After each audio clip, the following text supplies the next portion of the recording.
já não é mais a razão, não é segundo o gênero de conhecimento, seria assim, uma imaginação que se faz passar por racional, como em Descartes, que é quem ele está criticando.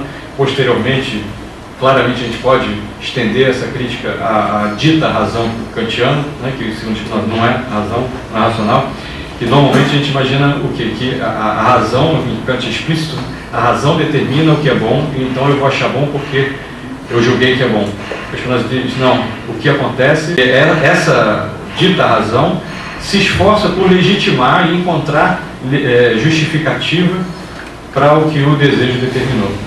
E o desejo é o afeto primário, o principal, né?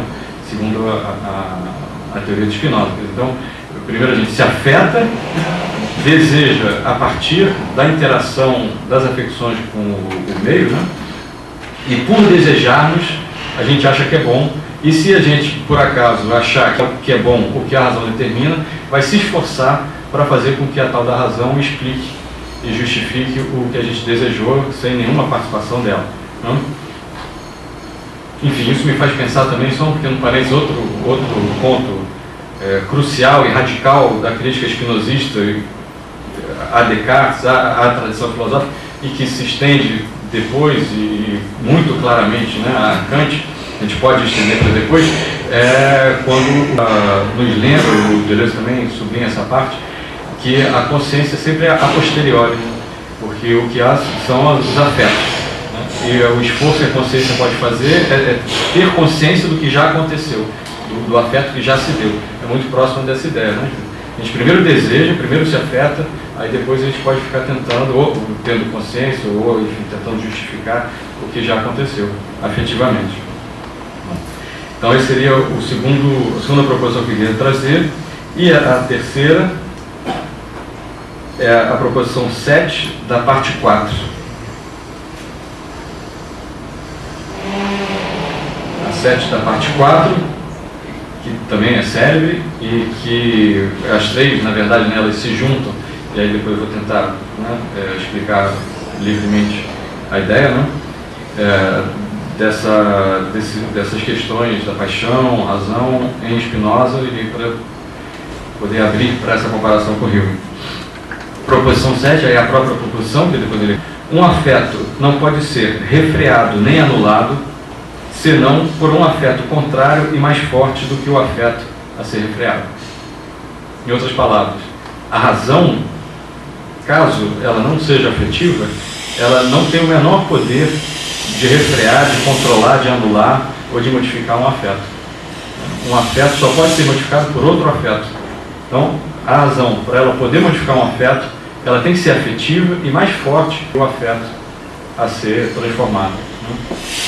Que também né, eu imagino que esteja dando para acompanhar porque ao ler essa ideia em Hume, me vieram essas três proposições, né? Também é muito próximo da ideia humeana de que o que valoriza essas coisas não é a razão, mas as paixões, e que o que a razão pode fazer é canalizar as paixões, que a razão é uma paixão branda, que ela não pode dirigir a vontade, nem se opor às paixões. Né? Spinoza diz antes, né, quer dizer, algo muito próximo, a razão não pode se opor aos afetos, né? A menos sendo afetiva, a menos sendo também uma paixão. Aliás, um afeto, que no caso de Spinoza não é paixão, isso é que eu vou dizer agora, mas ao menos sendo também um afeto, e que esse afeto só vai ter o poder de transformar o afeto ao qual ele se opõe, a qual a razão afetiva se opõe, se for um afeto mais forte do que o afeto a ser transformado. Né? A partir dessas três proposições, né, que estão servindo de base então, para o comentário, eu vou simplesmente, enfim, retomar, porque, sobretudo para o público humeano, né, acho que não deve ser, enfim, talvez não sabe, enfim, retomar a minha maneira e aí pensar a gente aqui junto essa questão, a questão da paixão em Spinoza, e num ponto simples, mas que é fundamental, e que talvez ajude a gente a fazer essa comparação com o Hume, porque o Hume, pelo menos nesse texto de introdução, né, ele estava falando de razão, falando que a razão é uma paixão, e opondo a razão como paixão às paixões. em geral, ou estrito senso, né?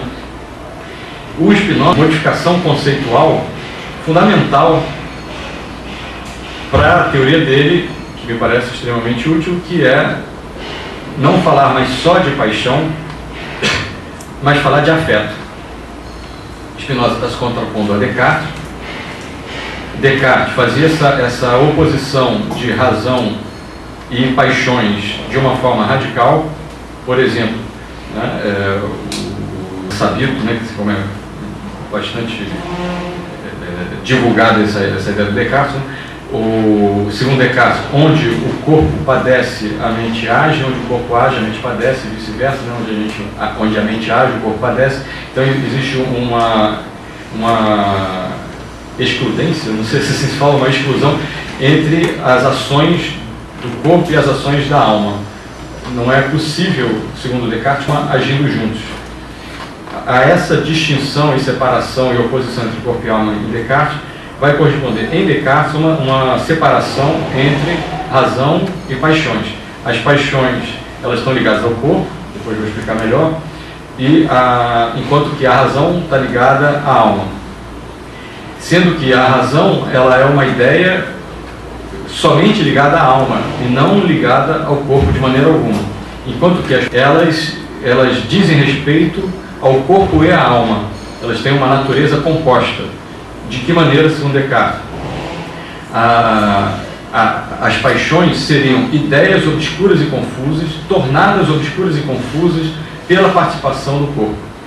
Então, as paixões também seriam ideias, também diriam respeito à alma, mas não só à alma, porque se dissessem respeito só à alma, seriam racionais, claras e distintas, mas se obscurecem e se tornam mutiladas e confusas porque o corpo participou. Que eu costumo dizer, enfim, nas minhas aulas, assim, para ilustrar, né? Para a gente também não simplificar e pensar assim, poxa, que idiotice, não sei o que, de fato eu acho uma idiotice, mas tentar entender em qual experiência que o Descartes está pensando. Ele próprio diz, né? Ele descreve quando uma pessoa fica nervosa, que o sangue sobe à cabeça, literalmente, né? A mente lá na cabeça, o sangue sobe, aí a pessoa fala o que não devia falar, aí ele na outra. Descartes descreve, né? Porque as ideias ficam obscuras e confusas por causa da participação do corpo, a pessoa não pensa mais nada e aí faz qualquer coisa. É uma experiência infelizmente familiar para todos nós, né? O Descartes interpretou teoricamente isso dessa forma, né? Quando eu estou sereno, tranquilo, consigo ser racional, o corpo, supostamente, na teoria dele, não está participando. Quando eu fico nervoso, aí o corpo se torna ativo, a mente se torna passiva, e ideias obscuras e confusas que seriam as paixões, né? Ou então, se a pessoa pensar aquele dado soco, né? Paixão amorosa também, né? Apaixona, aí faz um monte de besteira, mais ou menos isso que dá para a gente imaginar quando lê a descrição do Descartes, né? Bom, o Spinoza, o que ele vai mostrar, que é meio ovo de Colombo, né? Assim, depois dele mostrar, pelo menos para mim parece tão evidente, é que a gente só pensa e só se afeta porque, primeiro, a gente só pensa porque se afeta.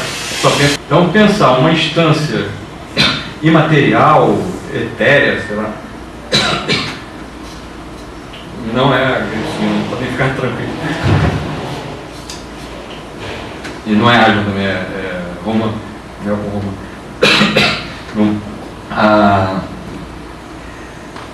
A gente só pensa porque se afeta, né?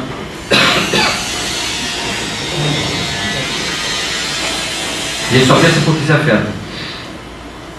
De modo que